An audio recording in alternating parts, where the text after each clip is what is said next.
Rapper Snoop Dogg has now approached the 30th anniversary of his arrest for the historic murder of a 20-year-old in 1993. A detective's claims made in his book points towards evidence of corruption in the case after critical evidence went missing from the police evidence locker. Snoop Dogg was arrested following handing himself in after being involved in the murder of a 20-year-old in Los Angeles. With the historic 30-year-old case resulting in Snoop's acquittal, there was a chance of him doing 25 to life, where he still would have looked like this today in prison. Suge Knight has claimed that Snoop Dogg would still be doing somebody's laundry if it wasn't for him, as it was Suge Knight's record label Death Row Records, which Snoop Dogg was under, who had supplied the defense counsel. If it wasn't for Suge Knight, he would still be in somebody's cell making dinner, washing clothes. Information came out during the case which may indicate some forms of corruption, such as evidence going missing from the police evidence lockers, which assisted with the defense's not guilty argument. Snoop Dogg's former manager Sharifa Knight, under Nightlife Management, revealed how Snoop Dogg was paying Rampart cops in cash to supply security services. The Rampart division were involved in one of the biggest corruption scandals in the USA, which included stealing evidence from the lockers. A book called Chaos Merchants, written by a former LAPD detective, lists a Rampart cop as a possible suspect in the theft of the evidence. In this video, we're going to take a look into how Snoop Dogg had gotten away with murder and the suspicious events which led to it taking place. Snoop Dogg, during the time of 1993, was signed to Suge Knight's record label Death Row Records. With Dr. Dre and Suge Knight launching the label in the previous year, the very first year of operations generated over $100 million, being from the success of Dr. Dre's album called The Chronic, which was produced by Dr. Dre and written in part by Snoop Dogg. Snoop Dogg began working on his debut album called Doggy Style after the release of The Chronic, with his album being scheduled to release in 1993. Magazine publication series called Great American Trials claimed that while Dr. Dre and Snoop Dogg were filming a music video, a Crip gang member by the name of Philip Waldemariam had arrived at the video shoot and attempted to threaten Snoop Dogg with a gun before being escorted off the set. Snoop Dogg was a member of the Rollin' 20 Crips, being a subset of the Long Beach Crips in LA, while Philip Waldemariam was a member of the Buy Yourself Hustler Crips, who were based in Palms. The Buy Yourself Hustler Crips were at war with several of the Rollin' Crip sets throughout Los Angeles. In the summer of 1993, on August 25th, Snoop Dogg and his bodyguard McKinley Lee were at Snoop Dogg's Los Angeles apartment, waiting for Snoop Dogg's friend Sean Abrams to arrive. Philip Waldemariam and a group of the Buy Yourself Hustler Crips were waiting outside Snoop's apartment and began to argue with Snoop's friend when he had arrived. Snoop's bodyguard went and broke up the incident and the Crips left. Waldemariam's friends claimed that Snoop Dogg and his entourage allegedly then followed them to Woodbine Park, being a territory of the Buy Yourself Hustler Crips. Philip Waldemariam then approached Snoop's Jeep and was shot to death, with the autopsy revealing he was running away during the shooting, being shot in the buttocks and back of the side. Author Michael Douglas Carlin, who had co-wrote Chaos Merchants with LAPD detective Russell Poole, with it being Poole who was responsible for uncovering crooked cops' connections into Death Row Records, has claimed the first person who was alerted after the shooting was Death Row Records criminal defense attorney David Kenner, being through Suge Knight, who according to Carlin then began with cleaning up the evidence, which included having the Jeep wiped down, and then left abandoned and reported as stolen. This would be a way of covering up the murder case if the information is correct. The first call they make is to Suge. Suge makes a phone call to David Kenner. All of a sudden the vehicle that they're in gets wiped down and it's reported stolen, and it's going to turn up with, no guns in it, everything completely wiped down. And so when they get a chance to test that vehicle, it's because the evidence in that case has now been obstructed. Police arrived at the murder scene where shell casings and a bullet, along with Philip Waldemariam's bloody clothes, were collected as evidence. Death Row placed Snoop Dogg in a hotel under a pseudonym for a month to lay low following the incident. Suge Knight, in a 2021 interview from prison, revealed how lawyers had briefed him on how there would be a slim chance of Snoop Dogg beating a case due to the bullets which had been found. The bullets which had been found were from a .380, which was Snoop Dogg's gun, with Suge Knight revealing the first argument was going to be that Snoop Dogg had shot at the floor, which then ricocheted and hit Walter Merriam. Snoop Dogg's bodyguard had a 9mm, which has the compatibility to fire .380 bullets, with the second argument then placing Snoop's bodyguard behind the murder weapon using Snoop Dogg's bullets. All the lawyers said we can't beat this case. They said the guy who was with him, who's supposed to be the security, has a 9mm. Duke has a .380. Duke shot on the ground, the bullet hit the ground, and it killed him, right? But instead, the bodyguard has got to tell him he was shooting .380 bullets out of a 9mm. Suge Knight, in November of 2023, in his Collect Call podcast hosted on Breakbeat Media, had spoken on the bullet situation, saying, quote, "But since Snoop had the .380 and the bodyguard had a 9mm and he got shot with a .380, all the bodyguard got to say is he was using .380 bullets in his 9mm, unquote. Suge Knight also claimed that he had to pay off some of Snoop Dogg's friends involved in the case, who had went to a private investigator and had their testimony recorded, where they claimed Snoop Dogg was the one who had carried out the shooting. Snoop Dogg reappeared after a month in hiding, where he presented the 1993 MTV Video Music Awards, with him being arrested after presenting the award and being charged with first-degree murder. Defense attorney David Kenner presented a bail application which was accepted, with Snoop Dogg being released on bail with a murder charge for $1 million. Snoop Dogg, while out on bail, recorded the song Murder Was the Case, with the music video featuring Snoop Dogg shooting someone in self-defense and subsequently being locked up. The music video shows Snoop's prison van being involved in a crash, where Snoop is then offered a deal by the devil to sell his soul in return of getting off with the murder. Philip Walter Merriam's parents went on the news claiming they felt as if their son's murder was being exploited by Death Row Records to create publicity for Snoop Dogg's upcoming album called Doggy Style. Snoop's debut album Doggy Style was released in November of 1993. Snoop Dogg was in a news cycle on a daily basis with the publicity from the murder, which helped with assisting the album to become the first rap album in history to go directly to #1. Snoop Dogg, while he was out on bail, had released a short film in 1994 called Murder Was the Case, with the short film being an extended version of the music video where Snoop Dogg murdered someone in self-defense, then sold his soul to the devil to get away with the crime. Death Row Records re-evaluated their security services during this time after the incident with Snoop and his bodyguard, which led to Suge Knight hiring a former Compton cop to begin with providing police security. Former Compton cop Reggie Wright Jr. was brought in during the case to provide a new security service where he began to supply police services to Death Row Records to supply expert witnesses if similar cases were to happen. Y'all don't know, there's some things that done went down to help Snoop beat that case in 1996. I ain't supposed to be speaking on that. According to book Labyrinth, a detective investigates the murders of Tupac Shakur and Notorious B.I.G. Reggie Wright Jr. was loaned $300,000 by Suge Knight to set up Right Way's protective services. The security service began to provide protection from police officers being from numerous departments across Los Angeles. Reggie Wright Jr. confirmed to have had upward of 25 police officers working for the protection service during his 2017 interview and TV documentary called Who Shot Biggie and Tupac. I pretty much had a police department of my own. How many of those would have been active police officers? Probably 25 of them were. The permits for the protection service were soon removed by the chief of police after it had been discovered that the police security were being used to serve subpoenas for the Snoop Dogg trial.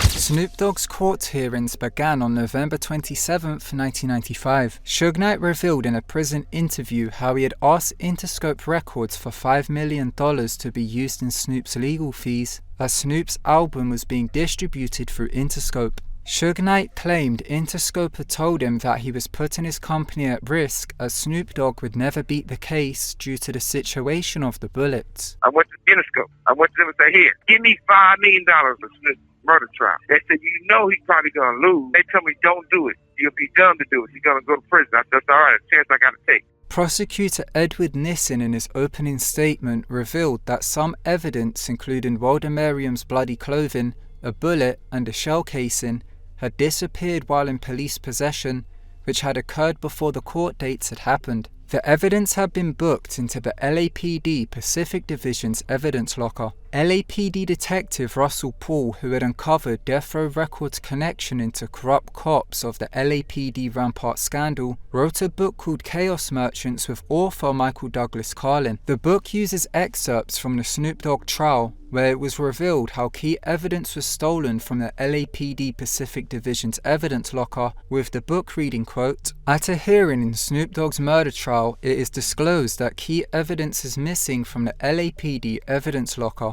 Defense attorneys have maintained that the lost 9mm casings might have been useful to match bullets found in Walter Merriam's body. They also said the bloody shirt was crucial in determining if the victim was shot at close range or might have been twisting when he was shot. Defense attorneys contended that Walter Merriam was reaching into his waistband for a gun when he was shot," unquote. The book claims Sharifa's boyfriend was a likely suspect in the theft of the evidence, with this being in reference to Kevin Gaines. Kevin Gaines was an LAPD Rampart cop who was a part of the Crash Unit, which stands for Community Resources Against Street Hoodlums. The Rampart scandal became one of the worst cases of police corruption in United States history, with some of the corruption including the cops stealing evidence from the lockers. Kevin Gaines was dating Snoop Dogg's manager Sharifa Knight, who was the ex-wife of Suge Knight, with them having an affair in 1994. Sharifa Knight revealed how Kevin Gaines was recruiting his cop friends to work security for Snoop Dogg at certain events, with Snoop Dogg paying them in cash. Kevin Gaines, did you ever cut him some checks for Buffalo Records? No. I don't even think he's the one that worked. He got his friends to do it. They were paid cash by Snoop. The Chaos Merchants book reads, quote, "Having insiders at LAPD was also paying off. When evidence that could be used to convict Snoop Dogg needed to disappear from an LAPD evidence locker, the Death Row police came through," unquote. Kevin Hackey was the former police partner to Reggie Wright Jr., with Hackey being recruited by the FBI to provide information by posing as a bodyguard to then go on to collect information on the label. Chaos Merchants reads, quote, "Kevin Hackey recalls in a June 6, 2000 interview that in February, Reggie Wright Jr., when talking about Snoop Dogg's murder case, stated that evidence related to that case came up missing from an LAPD property room," unquote. The shell casing's bullet and bloody clothing was stolen from the evidence locker, which would have indicated whether or not the shots came from Snoop Dogg or Snoop's bodyguard, and the clothing would have revealed if Walter Merriam was running away when shot. Snoop Dogg's defense then used the missing evidence in court against the LAPD to attempt with getting the case dismissed, with his attorney David Kenner saying in court, quote, "The case ought to be dismissed. They can't keep track of their own evidence," unquote. Bodyguard McKinley Lee's attorney Johnny Cochran targeted the LAPD for an abusive and sloppy investigation, pointing out how the LAPD admitted to losing the shell casings from the murder weapon and the victim's bloody clothing. The prosecution's problems were not only confined to the missing evidence. No gun had been found on Walter Merriam's body, as the defense argued that he was reaching for a gun in his waistband when being shot. Two buy-yourself hustler Crips who had witnessed the shooting initially told police that Philip had been unarmed, but they then recanted their stories afterwards. Suge Knight was known for paying off witnesses and others to win court cases, with an example being seen in his 1996 probation violation of assaulting Orlando Anderson, where he paid Orlando Anderson $60,000 to testify that Suge Knight didn't assault him in an attempt to win the case. When the beating victim Orlando Anderson took the stand, he testified Knight tried to stop the beating. Again, we cannot show you Anderson on the stand. I seen him standing right there helping. He was about the only one. He was helping you, is that correct? Yes. Snoop Dogg's case has been speculated to have had the same treatment, with a witness called Jose Murillo, who originally took the stand in court to claim Snoop Dogg arrived to the park looking for Philip Walter Merriam, with a muzzle flash then appearing from the Jeep. He then retracted his testimony shortly after for unknown reasons, where he claimed he was intoxicated and didn't see anything. Deputy District Attorney Ed Nissen said he believes the witness may have changed his story because he feared reprisals from Death Row Records. Snoop's attorney David Kenner used this to discredit the incriminating testimony upon which the murder indictments relied on, claiming the witnesses were falsely attempting to incriminate Snoop. The theory argues paying off witnesses and having dirty cops steal evidence was then being used alongside Snoop Dogg's defense to help with a not guilty verdict.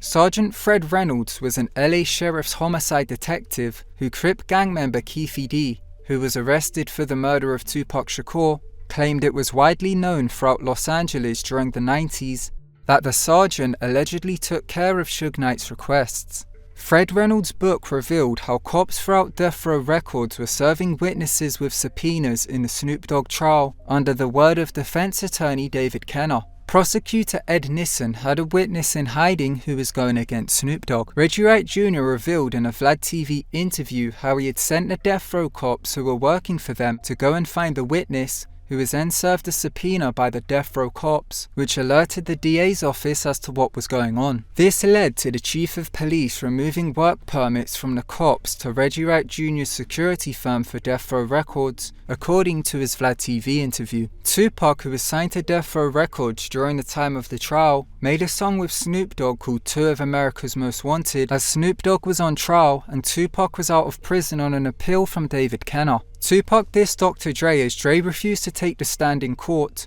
as one of the witnesses had claimed Dr. Dre was in the car during the shooting, which wasn't true, but Dr. Dre refused to refute the claims in court. Tupac revealed this was just one of the reasons why Suge Knight and Tupac had turned on Dr. Dre. Somebody had said that Dre was in the car, the jury believed that.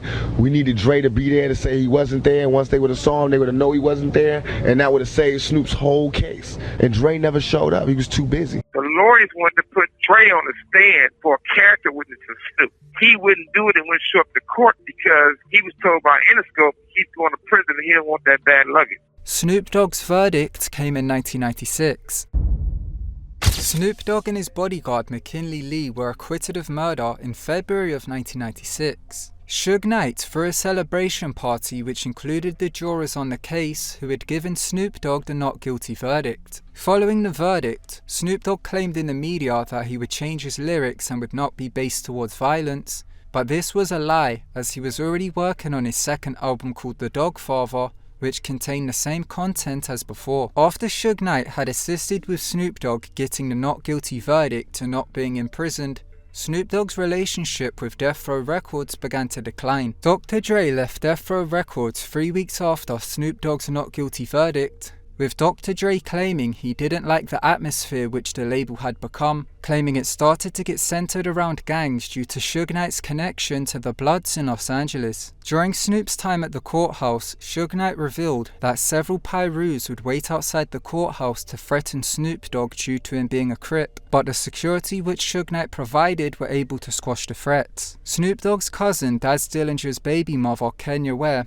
claimed Snoop Dogg had grown jealous of Tupac after he joined Death Row, as the spotlight went from Snoop Dogg coming off of his debut album to all of it then being put towards Tupac. Snoop Dogg has claimed himself that he was fine in the beginning, but it had taken a turn once it seemed like he had to pick sides during the beef of the East Coast and West Coast. This was between Death Row Records and East Coast label Bad Boy. Snoop Dogg and Tupac for Death Row Records went to the MTV Music Awards in September of 1996, which had taken place in New York. Snoop Dogg done an interview on the radio just prior to this, where he refused to join the side of Death Row, being Tupac and Suge Knight, and gave props to Biggie and Puffy of Bad Boy. Tupac's bodyguard Michael Moore revealed how Tupac was absolutely livid towards Snoop Dogg after this, which is visible in an interview done between the two shortly after, where Snoop Dogg looks uncomfortable. Suge Knight in a prison interview claimed Tupac and Snoop hated each other during this time. After this interview, Tupac gave another interview for Much Music where he commented on Snoop Dogg's case. I'm a convict and my homeboy just got off a murder case. After the uncomfortable interview while flying back from New York, Snoop Dogg claimed he had the scariest flight of his life, where he held a knife and fork in his hand the whole time, as Suge Knight didn't allow him to fly with security, and Suge Knight and Tupac were giving off bad energy towards him. When the plane landed, Snoop Dogg asked Tupac if he was going to Las Vegas in an upcoming trip, but Tupac ignored him and kept walking. We meet right here. I'm like, cuz, you going to Vegas?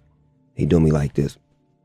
Snoop Dogg didn't go to Las Vegas with him telling fellow Crips and Death Row artists Daz Dillinger and Corrupt also not to go to Vegas. Daz Dillinger revealed bizarre details about this in a Vlad TV interview. In the interview, Daz, when speaking negatively on Suge Knight, claimed he could have jumped out on him at Vegas, but said, quote, "It was killing me, but Snoop was like, hold on, don't F this up," unquote. I could have jumped out on his ass in Vegas, but it was killing me, but Snoop was like, hold on, don't f this up. Suge Knight and Tupac were shot at 11 times while on the Las Vegas Strip. The shooting occurred 3 hours after they had beaten down a Southside Compton Crip by the name of Orlando Anderson. Orlando Anderson's uncle, Keefe D, was arrested in 2023 after going on TV and internet platforms, claiming he was in the car with the Crips when Orlando allegedly carried out the shooting.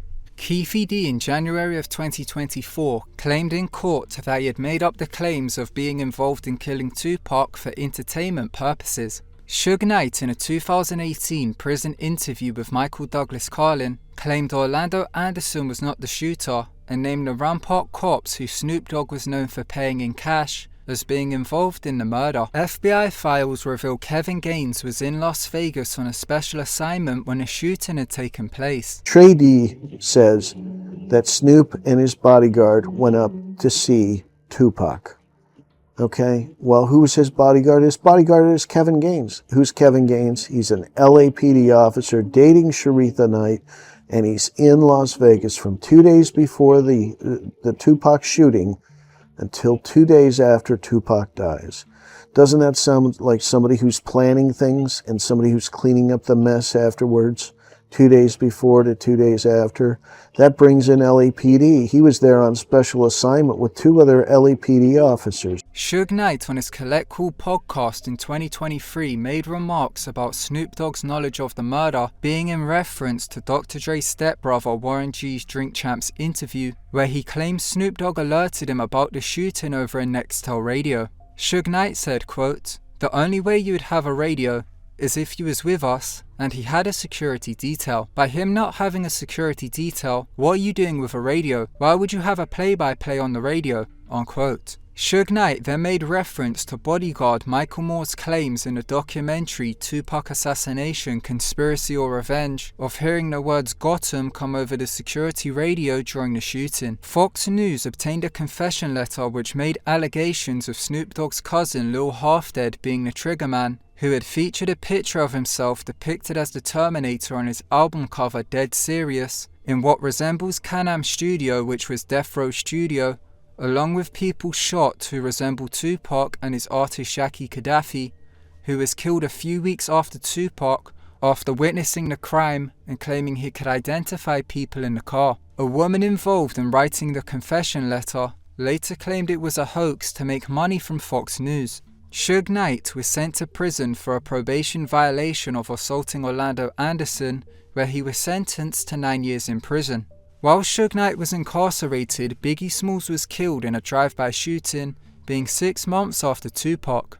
Snoop Dogg, following this, according to former Death Row head of security Reggie Wright Jr., phoned him in fear, believing he was next to be killed. Court transcripts from the 2005 wrongful death civil trial from Biggie Smalls against the LAPD named Kevin Gaines as allegedly believed to have been involved in the murder of Biggie Smalls, being described as failing to intercept Puff Daddy's car with a white truck, which was witnessed as attempting to intercept Biggie and Puffy's convoy but had failed. Kevin Gaines was murdered by a fellow cop 9 days after the Biggie Smalls murder, with the cop by the name of Frank Liger having a memo released, which was written by an assistant officer to LAPD Chief Earl Pasinger, which describes Liger claiming the murder of Kevin Gaines was a sanctioned hit by the LAPD in order to cover up corruption. Suge Knight, when he was about to be released from prison in 2001, put up death threats towards Snoop Dogg on the Death Row website.